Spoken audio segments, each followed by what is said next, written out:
HDL యొక్క importance అండి ఈ వీడియోలో.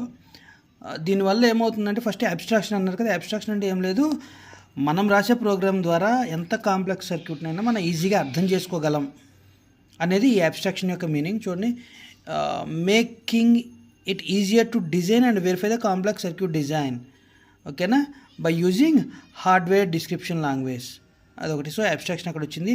సిమ్యులేషన్ సింథసిస్ అంటే వెరిఫికేషన్ ప్రాసెస్ అండి. ఇన్ కేస్ ఇదిగోండి, test and verify their design before synthesize into hardware. So hardware కంటే అంటే మనం ఇది డిజిటల్గా డిజైన్ చేస్తున్నాం సిస్టంలో ప్రోగ్రామింగ్ అంటే.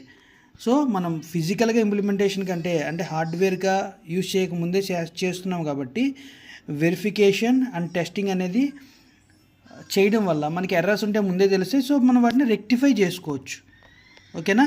సో అట్లాగే రీయూజబిలిటీ, ఒకసారి ప్రోగ్రామ్ రాస్తే మనం ఎన్నిసార్లు అన్నా యూజ్ చేసుకోవచ్చు. పోర్టబిలిటీ, సో ఇది చాలా ఈజీగా ఉంటుంది ప్లాట్ఫామ్ అనేది. సో ఇట్ విల్ పోర్టబుల్ అంటే చాలా లొకేషన్స్లో వాడుకోవచ్చు, చాలా టూల్స్ని కూడా యూటిలైజ్ చేసుకోవచ్చు మనం.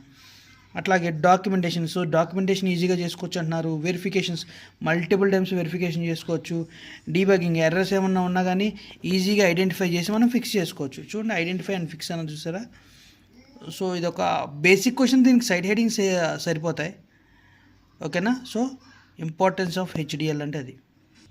సో ఇంపార్టెన్స్ ఆఫ్ హెచ్డిఎల్ తర్వాత మేబీ దాని కాంబినేషన్ కానీ సపరేట్గా ఒక 3 మార్క్స్ కానీ అడిగే క్వశ్చన్ వచ్చి కంపేర్ విహెచ్డిఎల్ అండ్ వెరిలాగ్ హెచ్డిఎల్ అంటారండి. మీకు ఆల్రెడీ చెప్పే కదా, హెచ్డిఎల్ అంటే హార్డ్వేర్ డిస్క్రిప్షన్ లాంగ్వేజ్ అని. సో మీకు ఆర్టీఎల్ లెవెల్లో మనం మాట్లాడుకుంది ఏంటి, ఇక్కడ ఆర్టీఎల్ లెవెల్లో మనం ప్రోగ్రామ్ రాస్తామని చెప్పి, ఇక్కడ హెచ్డిఎల్ ప్రోగ్రామ్ రాస్తాం. ఈ హెచ్డిఎల్లో కూడా మనకి రెండు రకాలు ఉన్నాయండి, వెరిలాగ్ హెచ్డిఎల్ అలాగే విహెచ్డిఎల్. మన సబ్జెక్ట్ అంతా ఫోకస్ చేసేది ఎవరి మీద, వెరిలాగ్ హెచ్డిఎల్ మీద. ఇది వచ్చి జస్ట్ విహెచ్డిఎల్ అండి. సో విహెచ్డిఎల్ వేరు, వెరిలాగ్ హెచ్డిఎల్ వేరు. సో వాటి యొక్క అబ్రివేషన్స్ చూడండి. విహెచ్డిఎల్ అంటే ఏంటండి, very high speed integrated circuit hardware description language. So VHDL అంటే చూడండి, very high speed integrated circuit hardware description language VHDL అంటే. వెరిలాగ్ హెచ్డిఎల్ అంటే ఏంటండి, verification of logic hardware description language, ఓకేనా. రెండింటికి తేడా అది. సో విహెచ్డిఎల్కి వెరిలాగ్ హెచ్డిఎల్. సో మీరు ఫస్ట్ పాయింట్ ఏం చేస్తారంటే ఈ అబ్రివేషన్స్ రాసుకోండి. ఫస్ట్ పాయింట్ కింద అబ్రివేషన్స్ పెట్టండి. ఏంటది, విహెచ్డిఎల్ అంటే very high speed integrated circuit hardware description language. Complete చేయండి, హెచ్డిఎల్ అనేది కూడా కంప్లీట్ చేయండి. ఇక్కడ ఏమైంది, వెరిలాగ్ హెచ్డిఎల్ అంటే verification of logic hardware description language. So first point ఇది ప్లేస్ చేయండి. నెక్స్ట్ వీటి యొక్క డిజైన్ మెథడాలజీస్. వీడు ఏమంటున్నాడు, compare to Verilog VHDL is difficult and complex. So వెరిలాగ్తో కంపేర్ చేస్తే విహెచ్డిఎల్ అనేది కొంచెం డిఫికల్ట్ అంటున్నారు. సో ఆటోమేటిక్ ఇది ఏమవుతుంది, compare to VHDL it is simple because it is similar to C language. ఇదంతా అయిపోయినా పర్లేదు, ఇట్ ఈస్ డిఫికల్ట్ అని చెప్పేమో డిఫికల్ట్ ఇన్ డిజైన్, ఇక్కడేమో సింపుల్ టు డిజైన్ చెప్పి పెట్టుకోండి సరిపోతుంది. తర్వాత సిమ్యులేషన్ ఈజ్ వెరీ స్లో, అంటే ఎర్రర్ టెస్టింగ్ కోసం మనం సిమ్యులేషన్ చేస్తాం కదండి ప్రోగ్రామ్ అంతా రాసిన తర్వాత. ఇక్కడ స్లోగా జరుగుతుంది, వెరిలాగ్ హెచ్డిఎల్లో ఫాస్ట్ మీద జరుగుతుంది. ఇన్ కేస్ ప్రోగ్రామ్ అంతా రన్ అయిన తర్వాత కంపైల్ అయిపోయిన ప్రోగ్రామ్ అనేది ఇక్కడ లైబ్రరీలో స్టోర్ అవుతుందండి. ఇక్కడ దీనికి లైబ్రరీ అనే కాన్సెప్టే లేదు, ఓకేనా. నెక్స్ట్ ఇక్కడ చూడండి, functions and procedures can be placed in a package so that they can be used for other users.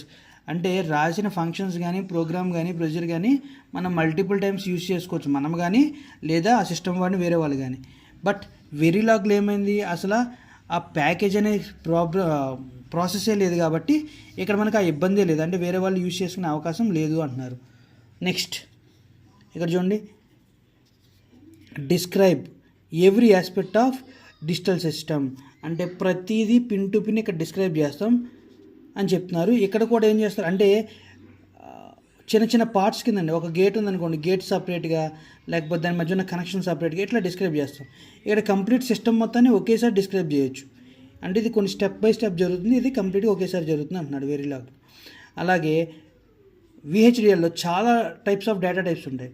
But వెరీలాగ్లో చాలా తక్కువ డేటా టైప్స్ ఉంటాయి. లైక్ వైట్స్ అని చెప్పి,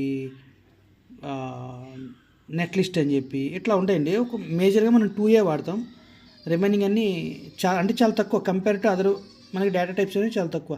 ఈ డేటా టైప్స్ అంటే ఏంటంటే మీకు సి లాంగ్వేజ్ తెలుసుంటే దాంట్లో ఇంటిజర్, ఫ్లోటింగ్ ఇట్లా వస్తాయి కదండి. అట్లాగే ఇక్కడ కూడా కొన్ని వస్తాయి. ఎందుకు? ఇవి రెండు కూడా డిస్క్రిప్షన్ లాంగ్వేజెస్, సి ప్రోగ్రామ్ టైపే. ఓకేనా?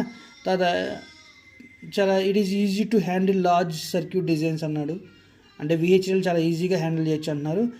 డిఫికల్ట్ అంటే కొంత difficult when compare to VHDL అన్నారు. ఓకేనా? సో మీరు దీంట్లో అంటే చాలా పాయింట్స్ ఇచ్చారు. మీరు సింపుల్గా ఏమున్నాయో చూస్ చేసుకుని వాటిని మాత్రమే రాయండి. ఫస్ట్ పాయింట్ మాత్రం దాని యొక్క అబ్రివేషన్ ప్లేస్ చేయండి. ఎందుకంటే మీకు పాయింట్స్ పెరిగితే ఇన్ కేసు అది 5 మార్క్స్కి వచ్చినా మనం ప్రజెంట్ చేయగలిగేటట్టు ఉండాలి. ఓకేనా? Thank you.